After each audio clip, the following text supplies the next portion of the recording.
নমস্কাৰ বন্ধু বান্ধৱীসকল, মই বৰ্ণালী আৰু মই লৈ আহিছোঁ মোৰ চেনেলৰ অন্য এটা নতুন ভিডিঅ'। আজিৰ ভিডিঅ'টোত মই কলডিল আৰু ৰঙালাও ৰান্ধিম, তাকে আপোনালোককো অকণমান দেখুৱাবলৈ চেষ্টা কৰিম। এয়া মই প্ৰথমতে এটা কলডিল লৈছোঁ আৰু এটা ৰঙালাও লৈছোঁ। এতিয়া মই প্ৰথমতে অকণমান গামলা এটাত পানী লৈছোঁ আৰু তাতে এচামুচ নিমখ দিছোঁ। নিমখৰ পানীখিনিত মই কলডিলটো কাটিছোঁ। নিমখৰ পানীত কলডিলখিনি কাটিলে হাতত চেকা নালাগে আৰু কলডিলখিনিও ক'লা পৰি নাযায়। সেইকাৰণে মই এনেকৈ কলডিল কাটিলে নিমখৰ পানী লৈ লওঁ গামলা এটাত আৰু তাতে কাটি যাওঁ। এয়া মোৰ কলডিলটো কাটি হৈ গৈছে। এতিয়া এইখিনি মই অকণমান সময় নিমখৰ পানীখিনিতে ৰাখি থ'ম। আৰু এইফালে মই ৰঙালাওটো বাকলিখিনি গুচাই ধুই ল'লোঁ আৰু ধুই পেলাই এনেকৈ সৰু সৰুকৈ ৰঙালাওটো কাটি লৈছোঁ। ৰঙালাওখিনি কটাও হৈ গ'ল। এয়া মই অকণমান দেখুৱাই দিছোঁ ৰঙালাওখিনি কটাৰ পিছত। আৰু এইফালে মই কলডিলটো কুটি এনেকৈ নিমখৰ পানীতে থৈ দিছিলোঁ। এতিয়া এইখিনিও মই টানকৈ হাতেৰে চেপি এনেকৈ থালখনত উলিয়াই ল'ম।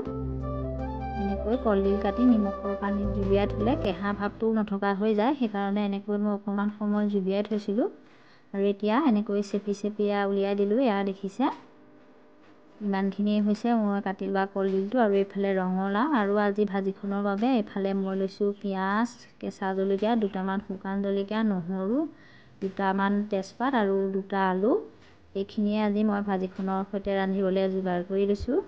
আৰু এইফালে কেৰাহীত মই তেল গৰমাই ৰাখিছিলোঁ। এতিয়া গৰম তেলতে মই কেইটামান জিৰা গুটি দি দিছোঁ আৰু দুটামান শুকান জলকীয়া দিছোঁ। আৰু এয়া এটা পিঁয়াজ কাটি ৰাখিছিলোঁ, পিঁয়াজো দিছোঁ।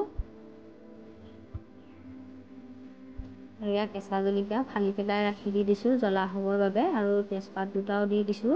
আৰু লগতে নহৰু অকণমান লৈছিলোঁ, সেইকণো থেতেলিয়াই পেলাই মই এনেকৈ দি দিছোঁ আৰু অকণমান লৰাই দিছোঁ।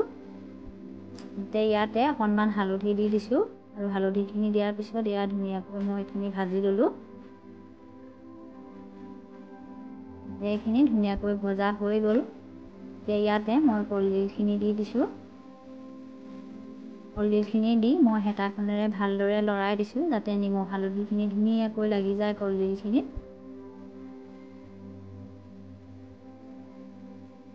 এতিয়া ভাজিখন অলপ সময়ৰ বাবে মই ঢাকি দিছোঁ।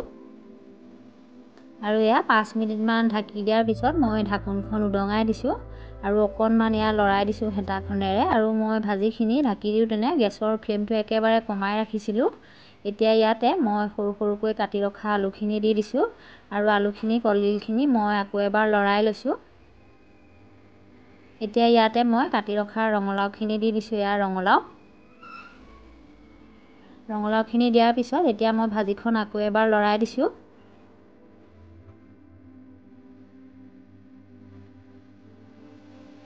এতিয়া ভাজিখন ধুনীয়াকৈ লৰোৱা হৈ গ'ল। এতিয়া ভাজিখন মই আকৌ অকণমান সময়ৰ বাবে ঢাকি দিম। অলপ সময় ঢাকি ৰখাৰ পিছত এতিয়া ঢাকোনখন উদঙাই ইয়াতে মই নিমখ দি দিছোঁ। মই এতিয়ালৈকে নিমখ দিয়া নাছিলোঁ, পাচলিখিনি অলপ দহিবলৈ দিছিলোঁ, তেতিয়া নিমখৰ আন্দাজটো পোৱা যায়। আৰু এতিয়া নিমখ দিয়াৰ পিছত মই এতিয়া ধুনীয়াকৈ ভাজিখন আকৌ এবাৰ লৰাই দিছোঁ। এতিয়া অকণমান সময়ৰ বাবে আকৌ ঢাকি দিছোঁ। এয়া 5 মিনিটমান এনেকৈ ঢাকি ভাপতে সিজোৱাৰ পিছত মোৰ ভাজিখন এয়া ধুনীয়াকৈ সিজি গৈছে। কলডিলখিনিও সিজিছে আৰু ৰঙালাওখিনিও ধুনীয়াকৈ জহিবলৈ ধৰিছে। এতিয়া ইয়াতে মই অকণমান পানী দি দিছোঁ। পানী নিদিলেও হয়, মই অকণমান পানী দিছোঁ।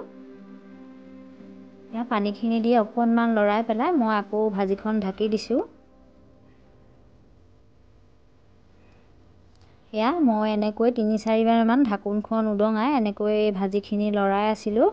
আৰু এয়া এনেকৈ 10 মিনিটমান গেছৰ ওপৰত ৰখাৰ পিছত এয়া ধুনীয়াকৈ ভাজিখন মোৰ সিজি গৈছে।